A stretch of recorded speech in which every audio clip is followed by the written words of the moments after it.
What is up, guys? It is time for an MLB Deeper Dive on today's 12-game slate. We're going to have a lot to talk about here, lots of hitters, maybe even some no-hitters to guess over the course of this show. But I am Chris Spags, joined once again by the top DFS player in the world, the namesake of this YouTube channel, as well as our site at Awesemo.com. He's Alex Awesemo Baker. And Alex, how are you doing in this world of no-hitters? I know you wanted to talk briefly about your boy Spencer Turnbull. Yeah, what's up, guys?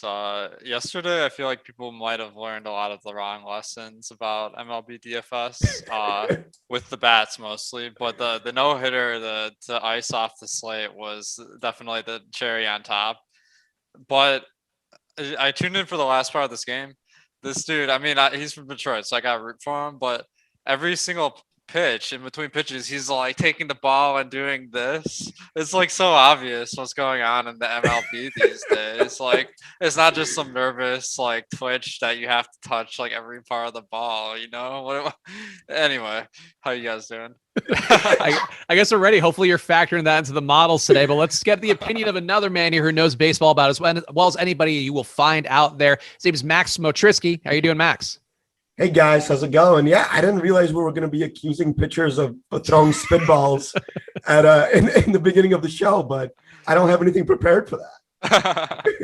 Hey, look, you got to find a way to explain these things. We are men of science here on this show, of course, with the Awesemo data that we get every single day. If you're trying to get some of that in your lives for yourself, make sure you go to awesemo.com/join. This is as good a time as any to get in on the Awesemo packages because we've got a promo going right now called Gold Rush, where if you use that promo code of Gold Rush at awesemo.com/join, you get 25% off your first month of all the Awesemo Plus data. MLB is going right now, the NBA playoffs, NHL playoffs, the PGA, MMA, NASCAR. These are all going on right now, and we have projections for you guys, as well as ownership projections and a lot of the tools, top stacks tool, top pitchers tool for MLB. But the point is, there's a lot of things going on over the next month. So if you're going to get in there, get in now. Use that promo code GOLDRUSH at awesemo.com/join.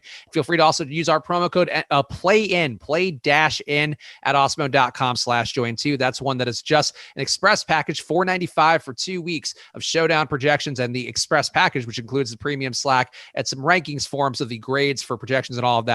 So go check that out for yourselves at awesemo.com/join. It's very cheap, $4.95, and you can play along with all the NBA playoffs if you're trying to diversify your DFS portfolio for yourselves. But let's get into the slate a little bit here, guys, where we normally open up with the top pitcher, and that has been something that is obviously going to be the case even in a world where Spencer Turnbull could be a top pitcher. But today, Alex, we have some guys up top. Corbin Burns, I guess in a weather game is the first one we should hit on. Does seem like it's looking a little bit worse weather-wise. So talk to me about this game and the probability of it being postponed or delayed, and Corbin Burns as a result, how you're handling him. Yeah, so in Kansas City, the weather is looking super dicey at this point in the day. I'm mostly looking at the weather models.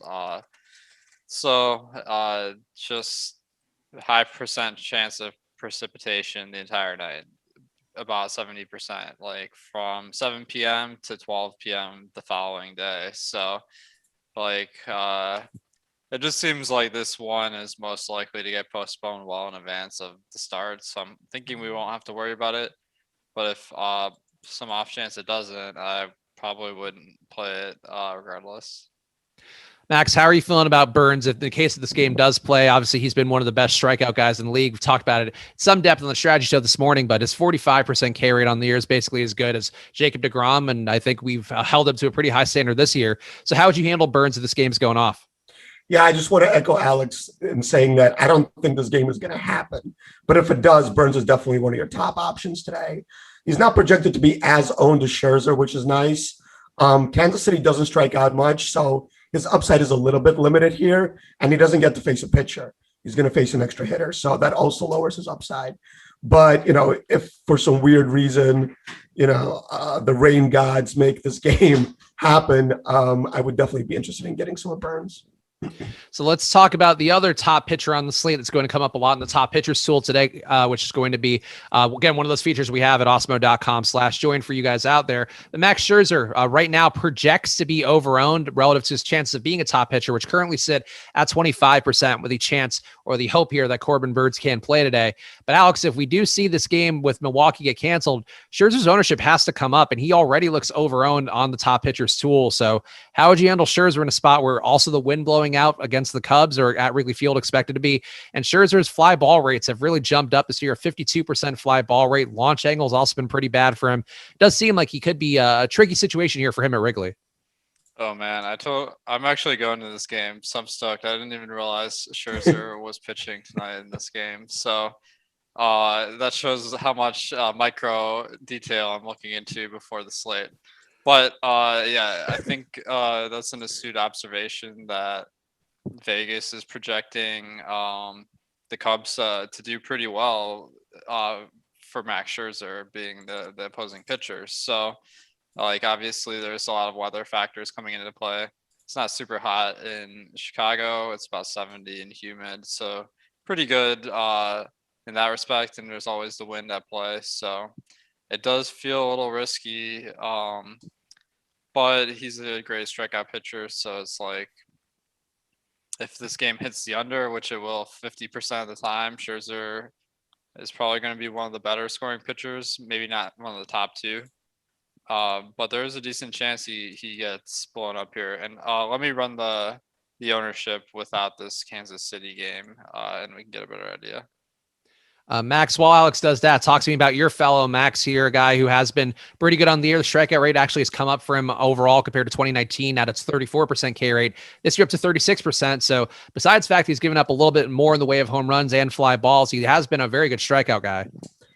Yeah, I mean, honestly, I feel like this ownership should come down for Scherzer, even with the Kansas City game being postponed.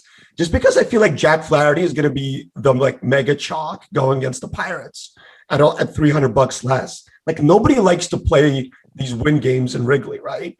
So, I mean, other than playing the stacks, obviously. I just mean like nobody likes to play the pitchers in Wrigley when the wind's blowing out. And it's warm. It's like 75 degrees in Chicago.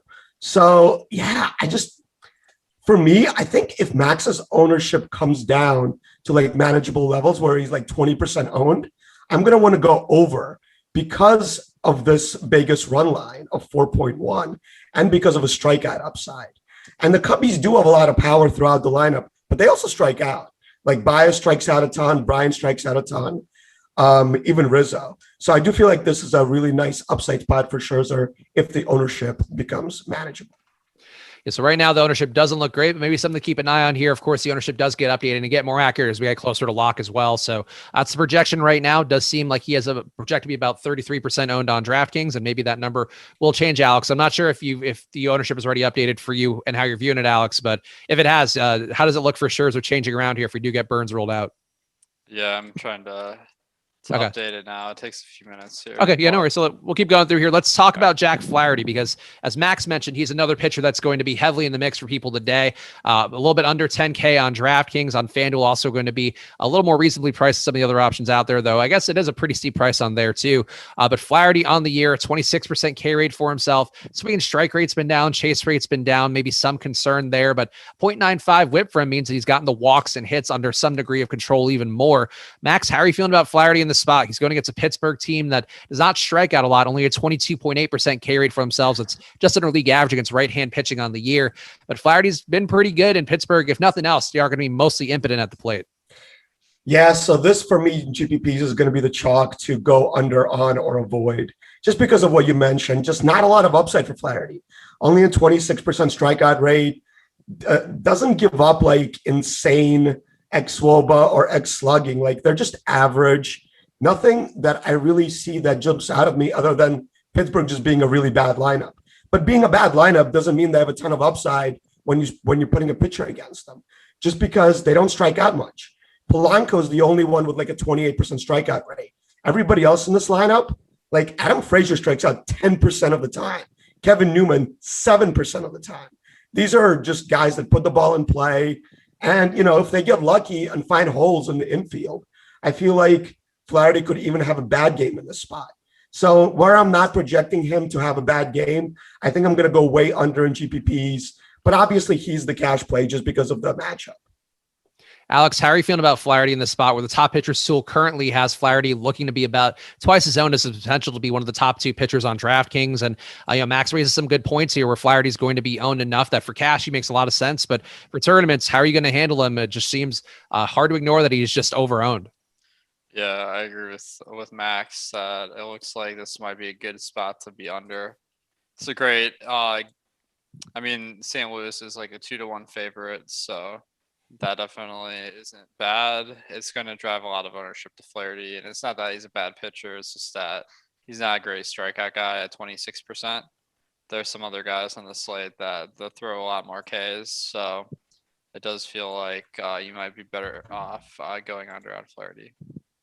So another pitcher who's going to be popping up today on the top pitcher stool looks like Charlie Morton, who has been not quite as good since moving to Atlanta this year, in particular, down to a 25% K rate for himself. Going back to 2019, was at a 29% K rate, excuse me. So had some really good numbers, now getting closer to league average, giving up more home runs as well. But that's also a league average mark for him. He's facing a Mets team that projects to have a really not great, or at least inexperienced bottom of the order guys like Khalil Lee, John Shuey. Oh God, I've said the same so many times now, and it's really thrown me. John Shuey, Vargas, the pitcher as well, David Peterson, certainly not looking like a great hitter for any of this stuff. But Morton's really not been that great on the year, Max. So how are you feeling about his prospects? The guy's a little bit cheaper than Flaherty and maybe has comparable upside.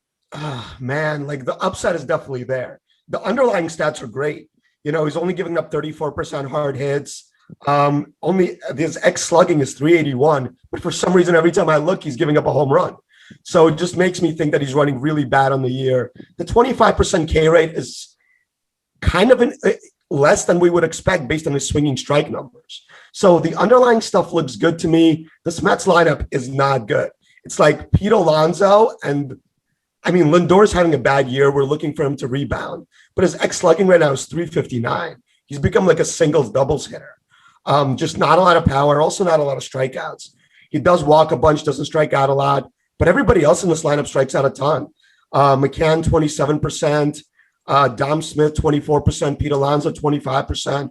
And like you said, the bottom of the order is inexperienced and bad. Like Villar is like one of their good hitters apparently now. But he's way past his prime. 27% strikeouts, not good exit velocity.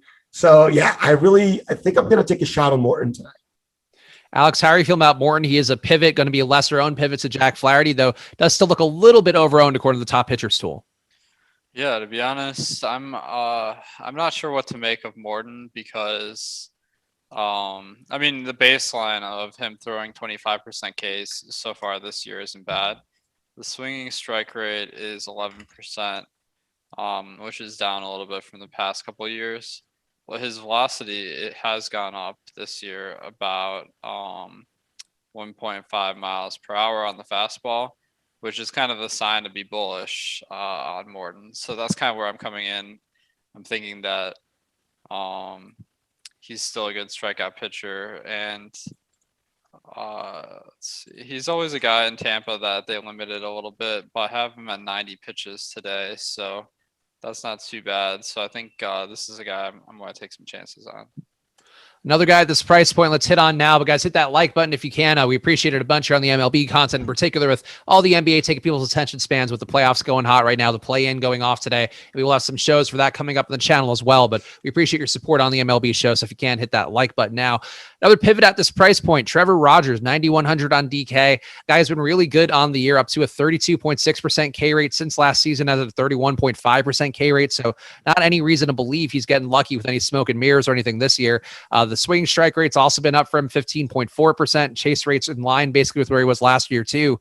He's facing a Philadelphia team that the park is going to be playing a little bit hotter for the hitters. 84 degrees expected for Philly today, but he still has some guys who are going to strike out at a good amount. They have struck out at a 29.4% clip on the year against lefties. Max, how are you feeling about Trevor Rogers? Because this morning we were talking on the strategy show, surprised to see him in single digit ownership, and that ownership's actually come down a bit. It's a park downgrade for sure, but how are you handling Rogers? Yeah, it's never fun putting up a pitcher in Philly when it's hot out in the summer. But the underlying stats look great for Rogers. He's giving up a little bit more exit velocity than I would like, which kind of translates into a little bit more power. But the last two games have actually been a lot better for him. Hasn't given up any barrels, only 10 hard hit balls in the last two games. And this Philly lineup without Real Muto is just not nearly as good as it is with him. Harper's back in the lineup, which we don't like to see even against a lefty, but his power is a little bit mitigated against lefties, whereas he still walks a bunch and has a nice WOBA. the power is less. So really, we're just looking to avoid Hoskins going nuts. And obviously, Baum is always a problem, but the guy's just hitting so many ground balls right now that I'm not projecting him to present too much of a problem against Rogers. I really like the spot for Rogers just based on the ownership and the upside he presents. Alex, how are you feeling about a guy like Rogers who does pitch a lot of his time in Miami? That's certainly going to make it a better situation for the most part down there than it will be today in Philadelphia. But 4 implied runs against him looks like you might have a little bit higher than that. How are you approaching Trevor Rogers today? Yeah, he's really been a pleasant surprise this year, 32% K rate. Philadelphia is kind of underperformed aside from Harper, who's having a great year. So I think, it's a spot that there's some question marks, like the 84-degree temperature. That's definitely going to be a negative for Rogers, but he's already a fantastic pitcher. The other negative, he doesn't go super deep in games. So I think what we're left with is a pretty good GPP option where if he gets some good luck on mitigating runs, and then he's going to put up a great score because of the strikeouts. So I'm happy to have him in my rosters today. So we got another stud to hit on that I think maybe people are surprised by where he'll fall in the order of how we're talking about this, but Clayton Kershaw at a price tag that does seem a little bit tougher to get to when running an optimizer, projected to be owned by about a fifth the field on DraftKings. Top pitchers tool not looking that favorably on Kershaw, though he has been pitching shy of 6 innings per start. And on the year, 28% K rate for him, a little bit improved from the 27.3% K rate since 2019. The walks and hits also in control here, 1.01 whip. And he's facing an Atlanta team that getting a very low implied total, 2.7 implied runs against him. The issue is that they don't seem to strike out a lot, only a 22.5% K rate on the year, Alex. So how are you grading out Kershaw with him looking a little bit over on the top pitcher stool and maybe shockingly underappreciated, I guess, on the slate? Yeah, I mean, Arizona has been pretty miserable and they don't even have a starting pitcher yet. So we'll have to see what happens there. The problem with Kershaw is he's just not really a 10.5K pitcher at this point in his career. His 28% K rate is very solid. And he's been good on the year at 2.5 xFIP, where the league average is like 4.5. So he's been pitching his butt off, but it's just the pitch counts haven't been quite as high and the strikeouts aren't quite that high. And then the projected lineup for Arizona doesn't have a ton of Ks in it either. So I think he's a little overpriced, but honestly, like a lot of these guys all are kind of blending in for me. Max, are you willing to pay up a little bit more for Kershaw? I guess, are you seeing him stand out anymore, given the fact that he does have some encouraging signs here? The swing strike rate being up to 16.4% looks good. The chase rate being up too. Like, he's been a pretty good version of himself. I guess the question is just, does he have a ceiling to be worth that price tag? Seriously, like, I don't understand how he's not striking out more guys. Like 22% swinging strike last start, 15% the start before. And the really encouraging thing for me with Kershaw is he was allowed to throw 105 pitches last start. Like, the Dodgers allowing their starters to go over 100 pitches. I don't know what's happening with the world. But yeah, I mean, I think just looking at his underlying stats, and if he's going to come in under Scherzer, I'm just going to go load up on Kershaw. I mean, way better park, right? Way better than Wrigley with the wind blowing out when it's hot. And this lineup without like Kelly was their best hitter all year. Doesn't scare me at all. They're going to throw out, like, in this projected lineup, looks like 4 lefties against him plus a pitcher. I just don't see how Arizona can score on Kershaw here. And I really expect them to, like, have a very, very high ceiling and a high floor today as well.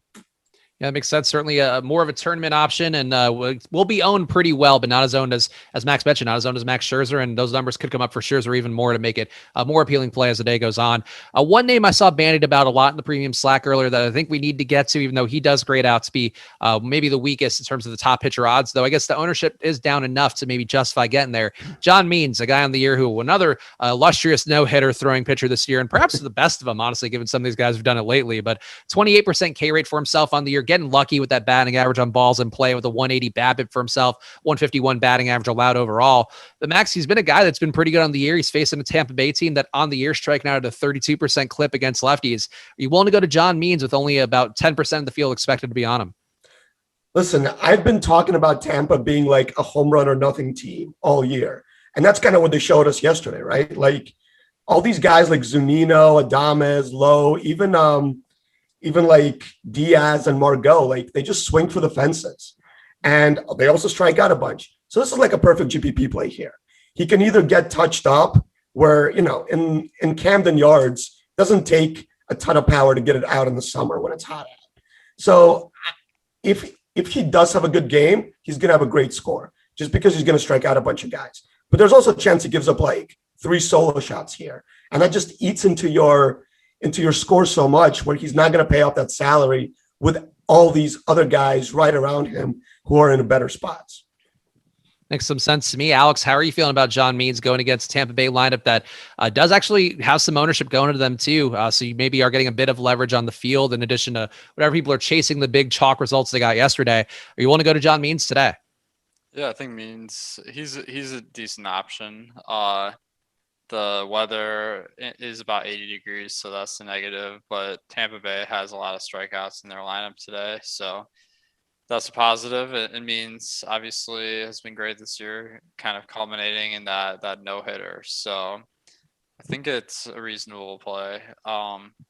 Honestly, like all these guys that we're talking about, it's hard for me to choose like one that's a huge priority because the ownership does seem to be kind of in line with the price and the projection. Alex, is there anybody then that you're seeing from a value perspective that gets you on a different construction, or I guess maybe not even a value perspective, just a picture that puts you on a different, grouping here where, if people are playing the Flahertys of the world, even, playing a Morton or a Rogers or any of those guys, they're going to be probably in a similar build to a lot of people. So is there some way you can go at pitcher to just get yourself in a different position, either get higher price stacks or even cheaper stacks? I mean, the guy I'm really eyeing is Logan Gilbert. He's going up against Detroit today, and he's 4,700 on DraftKings, 6K on Fanduel. He made his debut last week, and he threw 4 innings, got 28% strikeouts over those innings, and that kind of reaffirmed that this guy is a pretty good strikeout prospect. He threw about 71 pitches, I think. So I think if he had been a little bit better at run prevention, he would have gone a little bit deeper in the game. So I'm thinking that a matchup with Detroit is going to kind of make him look good. And it seems like the ownership's pretty reasonable at 14% on DraftKings and only 1 on FanDuel. So either everyone else is missing something or I'm totally overrating this guy. Yeah, Logan Gilbert was somebody we talked about on the strategy show this morning too, and I agree. The numbers jump out to him as going against Detroit. That's going to be certainly a big positive, and a team that does strike out at a 27.5% clip against right-hand pitching so far this year. But Gilbert's strikeout stuff looked pretty good in that first start, Max, where you talk a lot about swinging strike rate numbers and all that, but a 41% chase rate that's probably going to come down a little, but 14% swing strike rates right there with good numbers that you mentioned for guys like Kershaw. Yeah, just way too cheap. Great matchup, good park. Like, there's nothing not to love here, right? Yeah, obviously, like, he's inexperienced. So there's going to be some bumps in the road, some walks, whatever. But at that price, like, you really don't need much. Yeah, I don't mind that at all. And the other guy in this game, I don't think we should overlook him. Skubal going against the Seattle no-hit Mariners. I mean, 6.2K is really cheap. This guy has not great strikeout stuff, but throws like 95 on his fastball from the left side. It's never a bad play here, I think, going to a Skubal in your GPP lineups. Skubal too does seem like he's due to be striking out a little bit better than he has so far this year. Only a 20.4% K rate compared to 24% going back to last season. Also, I guess you can't say he's unlucky with home runs because he's had a 7% home run rate going back to last year and this year. But hey, facing Seattle, you're getting leverage against also a highly owned Seattle stack too. So Skubal certainly can do, I guess, what his teammate did yesterday. I hope, I pray for all of our souls that doesn't happen. Anybody else, Max, who you would throw in at all? I feel like we've talked about some of the big arms, but would you go to any of the... I feel like David Peterson's another guy I wouldn't mind taking a stab at who doesn't have a huge sample size. Tough matchup against Atlanta, though. They have been striking out a lot against lefties, so I would put him in the mix a little bit here, but if you have any feelings about him or anybody else, feel free to throw him in now. Yeah, Atlanta, when it's hot out, it's just rough for me. I mean, we got to talk about Otani, right? Like, yeah, good point. Obviously, he's never going to throw like a million pitches. but the guy just has incredible stuff.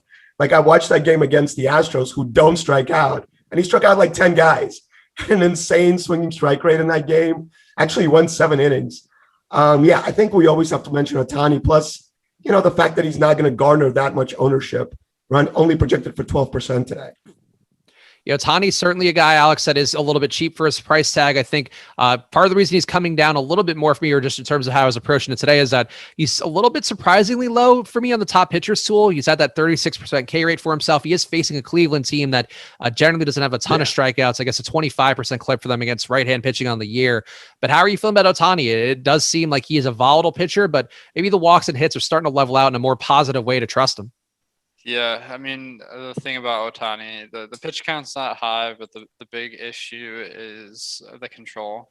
He's had 7 walks per 9 innings so far this year, which is about double the number of walks, probably more than double than you want to see. So that just makes it a little bit tough for him to go deep in games and face enough batters to get enough strikeouts to really make a dent in the lineups today. So I think he's a decent GPP option, kind of like in the same bucket as the other guys, where there's always like 1 or 2 big question marks for the second tier, and for Otani, it's just like, can he have good enough control to make it deep enough in the game to win either tournaments today?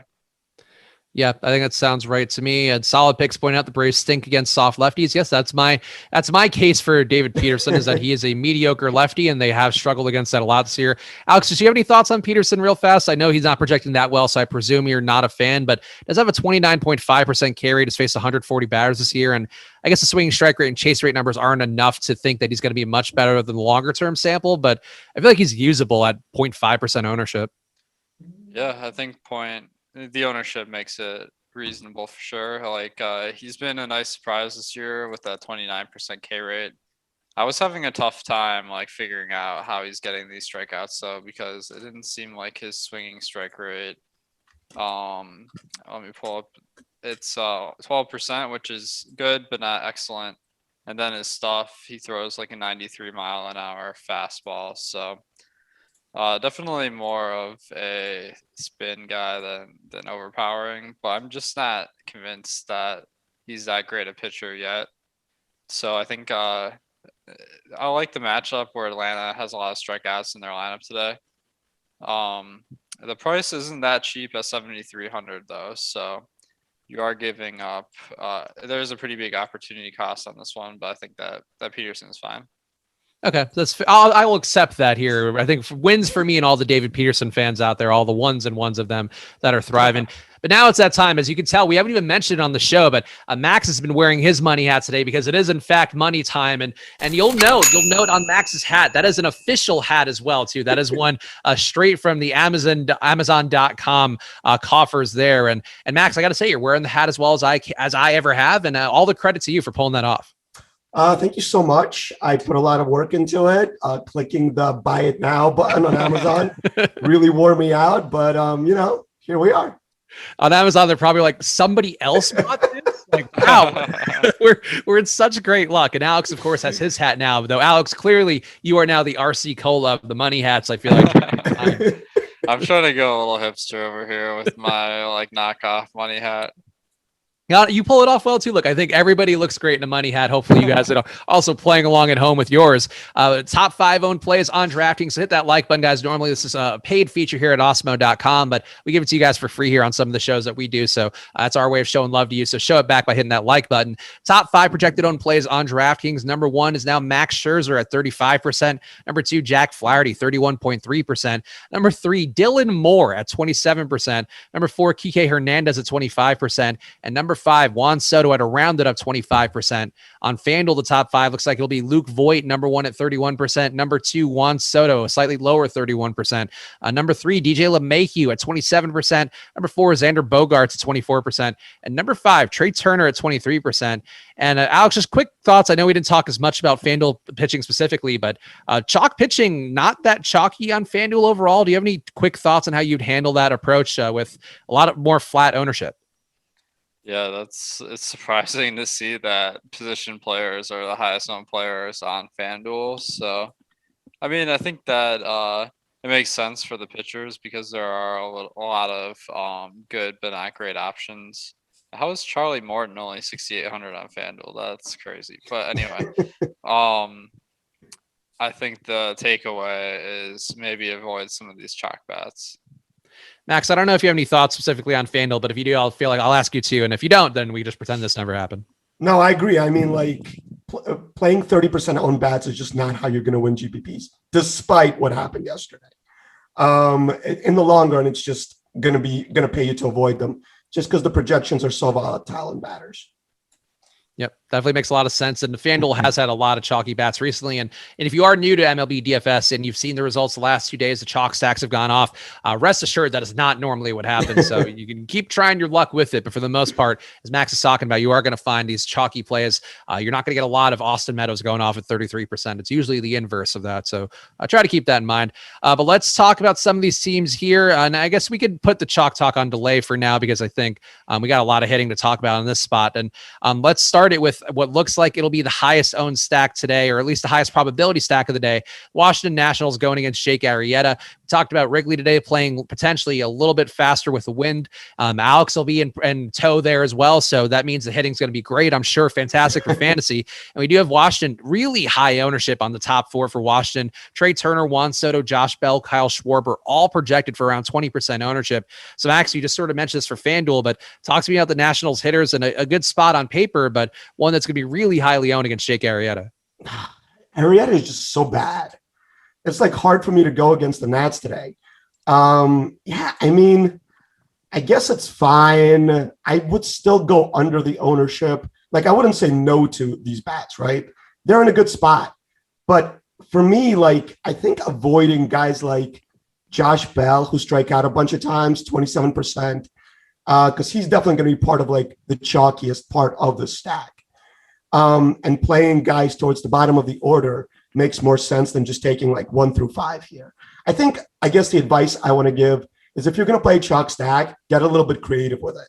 Because if the lineup is going to turn over a bunch of times, the 7 and the 8 guys in the order are still going to get 4 and 5 at bats. So you're not going to lose that much by playing the 7 and 8 guys that are going to be way less owned than by playing like with the first and the second guys. Yeah, that makes some sense here. There is going to be a lot less ownership for guys like Starlin Castro, Josh Harrison, Yan Gomes, and not the highest probability here of these guys. And I guess Victor Robles as well, you could throw in the mix. Not power hitters to the same degree of these other guys, but all it takes is one of them getting results and paying off. And Alex, talk to me about Washington, because it's another spot where could it be the third day in a row where the chalk goes off in a big way? Because as Max mentioned, Arrieta has been so bad, giving up a lot of production really across the board here. I think you can point to any of his numbers here, but just not striking guys out. If anything, he's been a little lucky with his BABIP too. How are you handling the Nationals today with so much ownership going their way?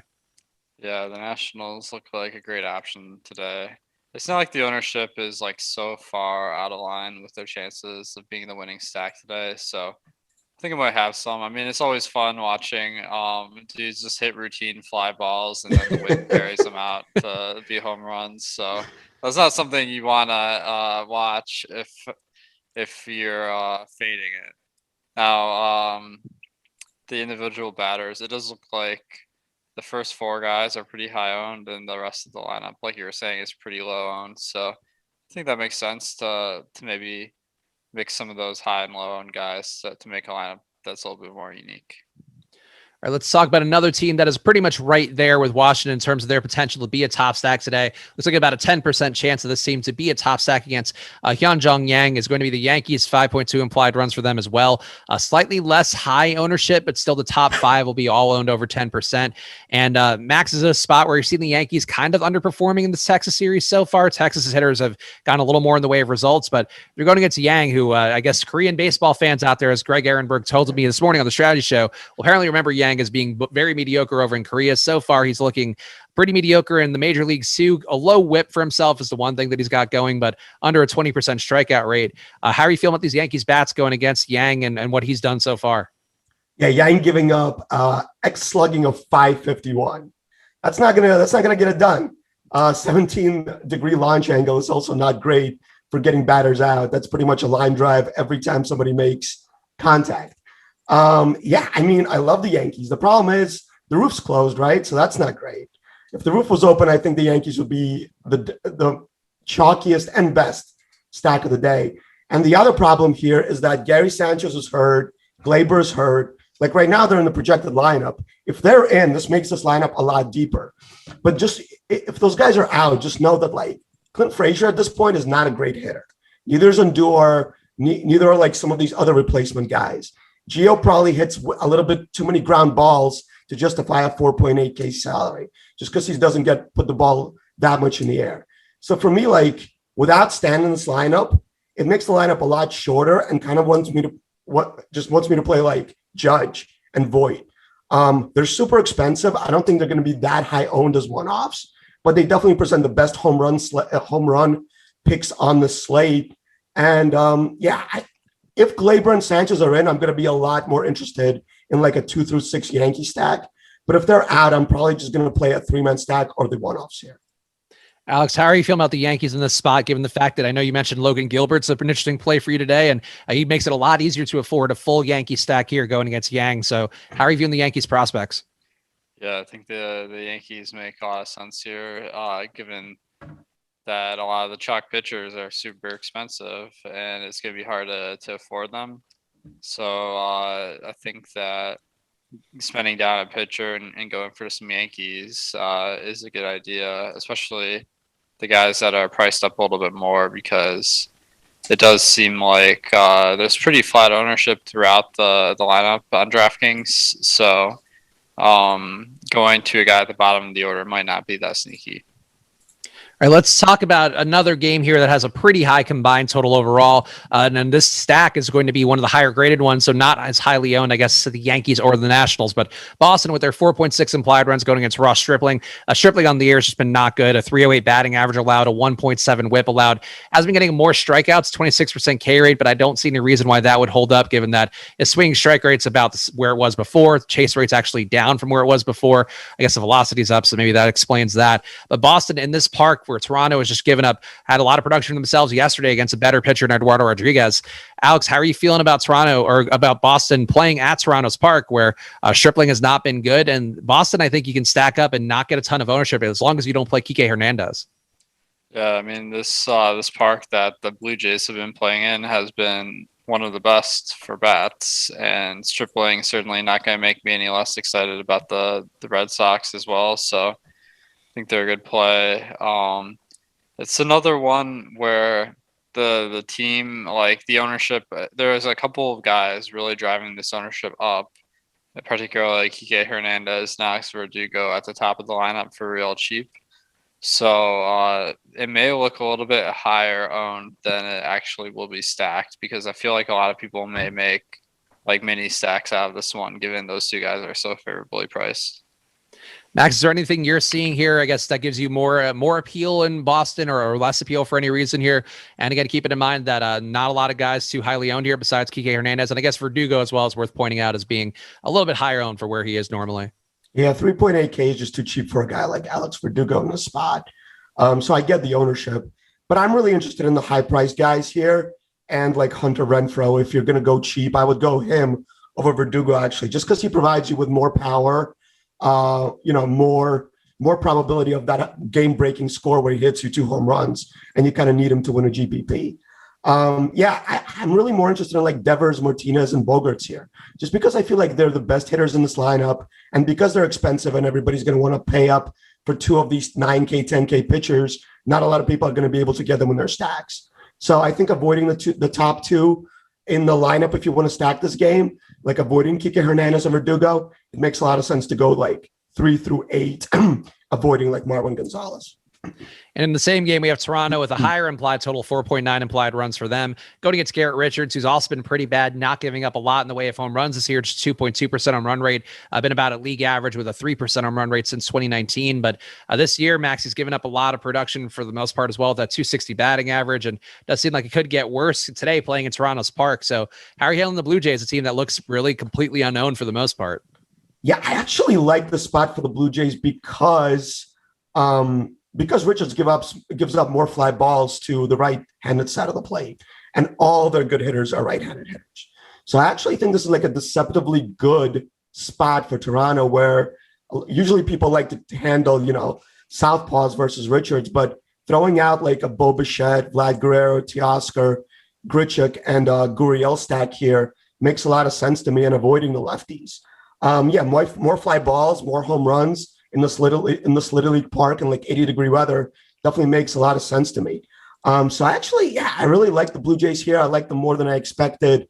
I don't love that the launch angle that Richards has given up is only 9.6, but I feel like that's driven a lot by the amount of left-handers that he faces and giving up 50% ground balls to lefties so far this year.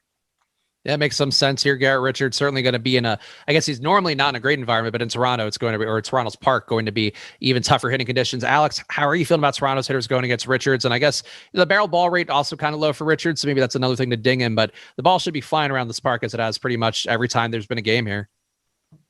Yeah, I think Toronto, they look pretty interesting today because they did price up the stud bats a ton. Including Marcus Semien. Somehow he's 6,200. Like, I don't think Trout's even usually priced that much on DraftKings. So I don't know what they're seeing there, but Bichette and Guerrero are certainly fantastic players. And like the key to making this lineup is going to be finding good value pitchers. And I think we found a couple of those guys. So it makes sense to build some lineups around those and some of the low-owned, expensive stacks like Toronto. Let's talk about another team that does also look a bit under-owned according to the top stacks tool today. That's going to be the Houston Astros in a spot where they are going into we're going against Oakland again. Let me just make sure I got them up in front of me. But Houston, 4.2 implied runs against Frankie Montas, not the highest implied total. And Alex, I know you've talked a lot about the Oakland Park and how it's going to play for the most part a little bit less than ideal for hitting when it is a colder day, which is going to be today, 57 degrees. But Montas has been pretty bad, and Houston does grade out fairly well according to the top stacks tool. So how are you feeling about Houston? Yeah, Houston, they've got a good strong lineup this year, which is mostly every day contributing to them being one of the best stacks, and they're always super expensive. So I think they could be one of those spots where you can spend up a little bit and get a stack no one else is on. The conditions being a little bit cooler, like you mentioned, at 57 degrees, that's not great. So there's a reason they're low owned, but they definitely could be worth taking some shots on. Max, you see anything here with Houston, or I guess Oakland side, either in this spot where both teams 4.2 implied runs for Houston, 4.3 for Oakland, seem like they would grade out kind of similarly. And Montas, I think, certainly a worse pitcher in terms of run prevention compared to Zach Greinke. But do either the Astros or the Athletics have any interest for you? Yeah, I think very, very secondary for me, just because Montas isn't great, but like he's striking out 27% of lefties, only 14% of righties. So I think I would definitely go with righties until I look at the numbers and it's like only 27% hard hits for righties and 45% ground balls. So even though he's not a good pitcher, he's like limiting hard contact, striking out a little bit more guys from the left side of the plate. So I'm not sure what I want to do here, especially with like the weather not being great. And just the foul ground in Oakland just gives you a lot more outs than elsewhere. Probably just an avoid for me. Everybody's still priced up on the Astros. So I just think there's other better spots with it being so hot on the East Coast. So let's talk about another team that does project for a good amount of ownership. The Cardinals going to be pretty highly owned for some of the guys up top. Tommy Edman, Dylan Carlson, Paul Goldschmidt, all over 10% ownership. And they appear to be one of the more over-owned teams on the slate, where it's come down a bit from earlier in the day, but they're going to Trevor Cahill, who for the most part does keep the ball down, only a 24% fly ball rate this year. Certainly not getting a lot in the way of strikeouts, but has not been that good. And I was kind of baffled by the ownership earlier today. I guess it's a bit more reasonable now, but still looking pretty highly owned. So Max, are you finding any stall in the Cardinals? I guess you could say the implied total for them, 4.6 runs, is a good mark and maybe better than it might appear. It's a bad spot, and I'll tell you why, because he has such glaring splits this year so far. 254 WOBA allowed against righties and 418 versus lefties. And all the good hitters on the Cardinals, I mean, with exception of like Tommy Edman, who doesn't really hit home runs, and Dylan Carlson is actually in a really good spot at 2.9K. Like I would play him as a one-off, but the rest of these guys are all from the right-hand side of the bat, of the bat, and it's just not as good a spot as I think it appears to be on paper against Cahill. Alex, are you on the same page here, thinking that maybe not as good of a spot as it may appear? As there are some guys here, as Max mentioned, who could get some results because of the lefty splits against Cahill. Has given up a 278 batting average since 2019, the lefties, but just a lot of ownership for these guys overall. And I guess, decent enough price tags. Yeah, I think the thing driving them, the ownership, is the price tags, like you're saying. So not a team in the greatest spot, but they're dirt cheap. There's 4 guys, 3K and under in the lineup, including Dylan Carlson, who is a great prospect. So he's definitely underpriced. The ownership reflects that. So I think, I like the value. I just don't feel like a great approach in baseball is going to value chalk bats to fit in pitchers. That I think is just a little bit too tough for your stack to get there. And then when it does, you don't have as many outs because so many other people have that lineup. Also, the Brewers lineup was confirmed just now, which I think is funny. It's like somebody had a job, a regular job, just trying to make it look like they're working on their day off. But the Brewers lineup has been confirmed. I guess a couple more. Nothing that changes anything materially, but just saw that come through, and it did make me lightly amused. Max, any interest in any other stacks that we haven't on yet? There are a bunch of teams to talk about, so we can definitely stretch and pick out a few. But if there's anybody you think is a priority, feel free to throw them in the mix now. Yeah, I think the only one I like is going with the Cubbies against Scherzer here. I know it's probably a very low percentage spot, right? But if you're making 150 lineups, putting a really nice, a bunch of good hitters against a pitcher at Wrigley when the wind's blowing out is like never a bad idea. And other than like Bryan and Contreras, like I wouldn't even play Contreras in the spot. But other than Bryan, they're all really cheap.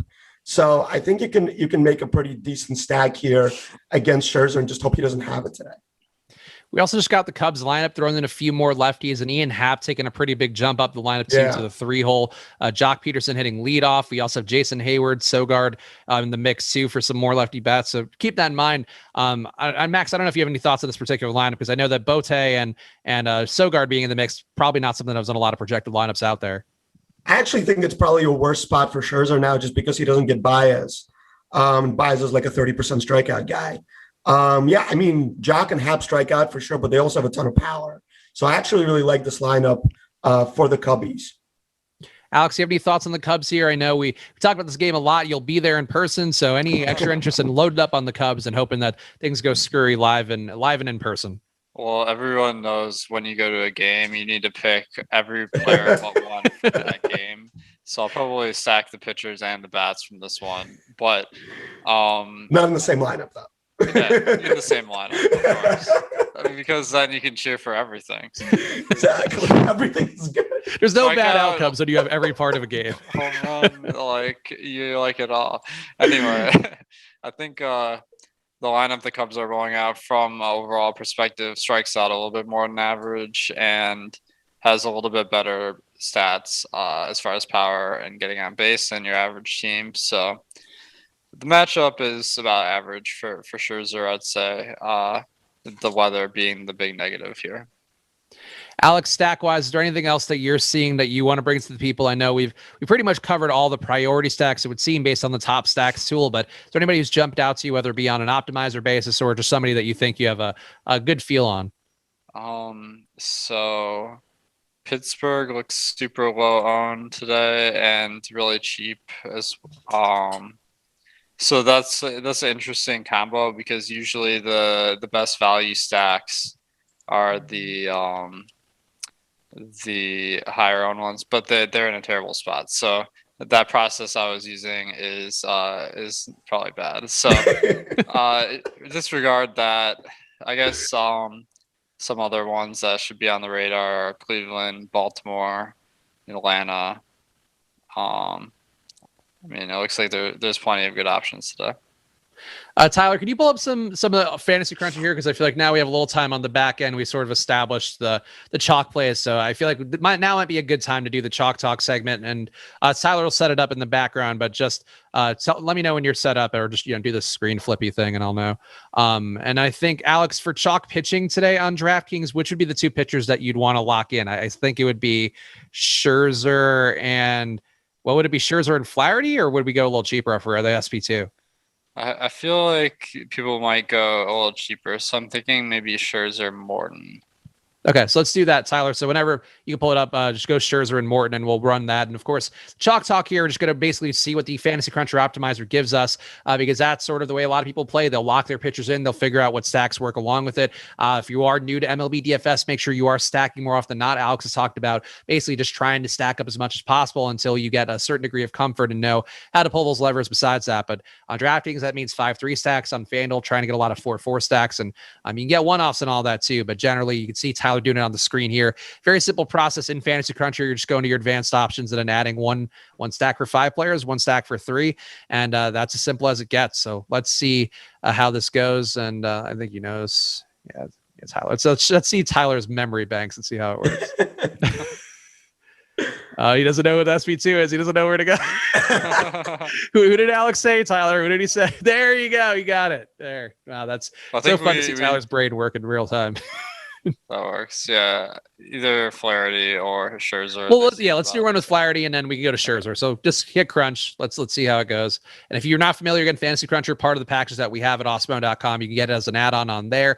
The Brewers popping up a lot, so that's interesting. Given that game, I guess they got their lineup in promptly, and Fantasy Cruncher wants to reward them. The Nationals, though, heavy, and then that's where we're getting that Cardinals exposure. The price tags work pretty well. Tyler, just unlock Flaherty and go to Scherzer next if you can. Well, let's X out that Milwaukee Kansas City game. Yeah, take that out too. That's how I was going to work hard here. Honestly, the pressure of this, like I remember from when I had to produce a few shows here back in the day, so stressful, but just having to like click everything correctly while everybody's watching you. It's like, again, it's like peeing in a large crowded bathroom for some. All right, there we go. So we're seeing some of the stacks pop up here. Again, a lot of Nationals. Alex, is that at the point for you at the Nationals where you would take them out of the player pool? Because I know you have advocated in the past in some positive spots, just taking guys out of the mix because of just them coming up in every possible way. Are you at that level with the Nationals, given that high ownership and the fact that they are clearly well represented? Yeah, I think sometimes when you just go in Fantasy Cruncher and you run a crunch, you can see why some of these teams are so high owned, like Washington, where you just get a really good projection. St. Louis as well. So I think it really is a case-to-case basis. I think Washington is a good enough spot today to have some exposure, like we discussed before. So the way I usually do this is there's a few different things you can do. You can set exposure caps for players. That'll give you a broader mix. You can increase randomness, or you can sort your lineups at the end by our projected ownership and delete out some of those high owned ones to make sure you're not being overly chalky. There you go. So there are some ways to try to tackle that. And Lacey Johnson in chat saying, these guys laugh at everything Alex says, lackeys. I laugh at everything everybody says on shows. Exactly. I think it's sort of the job here where, like, if it's something egregiously terrible, I think we'd make fun of it. But if you're throwing out a normal joke, I will laugh like you're Johnny Carson in his heyday. That's right. That's what you do. Like Max is selling me by putting on money hats from Amazon. We all got to chip in and make each other look good on these shows. So I don't think it's a lackey thing, though. Alex, if you want me to be a lackey, you pay me already, but it takes extra salary, I think, to be fully lackey mode. Let's talk about the Awesemo Hall of Fame right now. Tyler, if you could pull that up, just make Tyler keep working all day is the goal. In addition to his actual work producing shows, but the Awesemo Hall of Fame are our way of shouting out you guys and also, getting a little love back with the Awesemo avatar, where it's basically like being on an MMA fighting camp, being like on a NASCAR team. You put the logo on there, you feel like you're a part of something. So you can get the avatar for yourself at awesemo.com/avatar. And if you tweet us your wins, any top 3 finishes in tournaments over 5,000 people, tweet us your wins. You could win a free month of Awesemo Plus Platinum. So make sure you are having that logo on your account and then tweeting everything at Awesemo Hall of Fame, Awesemo HOF on Twitter. But you can see here Matt Barnett picking up a nice 5K win, first place in the Monday MLB Keystone. We've got A Busy getting a $700 win in the NHL Breakaway. Nice win in the NHL Streets. Our boy Jake Hari still shepherding people over there. Dave DeRemmer forgot to post his takedown from Saturday. Been a decent week so far. Can't beat being on Team Awesemo. Dave, one of our regulars in the chat too. We appreciate seeing him get some nice wins for himself. Certainly a guy putting in the work. We got Matt Butler here. Another nice takedown here. Second place for him, finishing behind another Awesemo avatar. So hey, it's going to happen. You're going to find people sometimes in the community too doing a little better, but that's just a sign that you could have more potential here, a higher ceiling for yourself, to use DFS terms. Now we have Saley Sean here grinding the NBA season, stepped to the MLB streets, doing well for himself as well. So that is the Awesemo Hall of Fame for today, but get yourself on the board here. Get your shout out from me or Lofty or whoever else is hosting a show by tagging at Awesemo HOF and having that Awesemo avatar for yourself and a finish in the top 3 of a tournament of 5,000 people or more. And let's do our home run picks to close out the show. Max, we've talked about a lot of dudes today. So which one of them has stolen your heart the most to be your home run pick for the day? I'm going to go with Teoscar Hernandez. He didn't let me down last time I picked him, and this is a really good spot.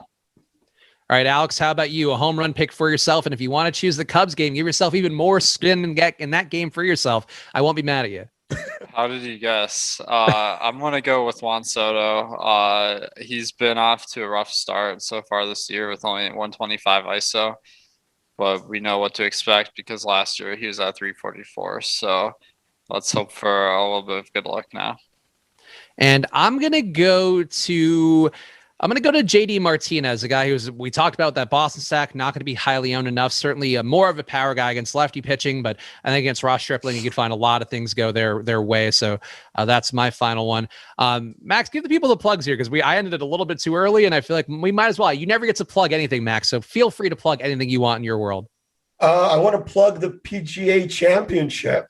Go and join these DraftKings contests because right now there's not a lot of people in them. Let's fill them so they're even bigger for the next major. All right, so there you go. So check that out for yourself. From Max promoting things that are well beyond anything that we're tied to. Alex, promote whatever you want here. Could be something you're involved in, or it could just be anything in your life. I like that PGA theme because we got such a big tournament tomorrow. So make sure to check out our live before lock tonight at 7. And my big take, I feel like I'm trying to be the new Jason Roslin by just planting a flag like he did with Spieth, and it worked out so well for him. I'm like, all right, now Webb Simpson, he's the next Spieth. Oh God, please no! I will lose all my money if Webb wins this week. I played so much Webb earlier in quarantine. I remember that was my one lesson in PGA is that Webb Simpson never comes through no matter what the situation. Is the guy I hate most in DFS, just so you guys know. So hopefully that doesn't go well, I guess, everybody out there playing that side of things. But we appreciate you guys. Make sure also to check the pinned tweet at Awesemo_ or the Awesemo_com Twitter handle. Right now we have a giveaway going for the NBA play-in tournament where all you have to do is follow some handles and the details are on there. But basically, you just have to reply about who you think is going to have more points tonight between LeBron or Steph Curry. Obviously, the play-in is going to be a lot of fun today. So check out that pinned tweet at Awesemo_com. Follow at DFS Max. Follow at Awesemo DFS. Follow at Chris Spags. You'll know whenever we're doing shows, we always make sure to tweet out or retweet the links for you guys. We appreciate you being here. Enjoy your days. Good luck.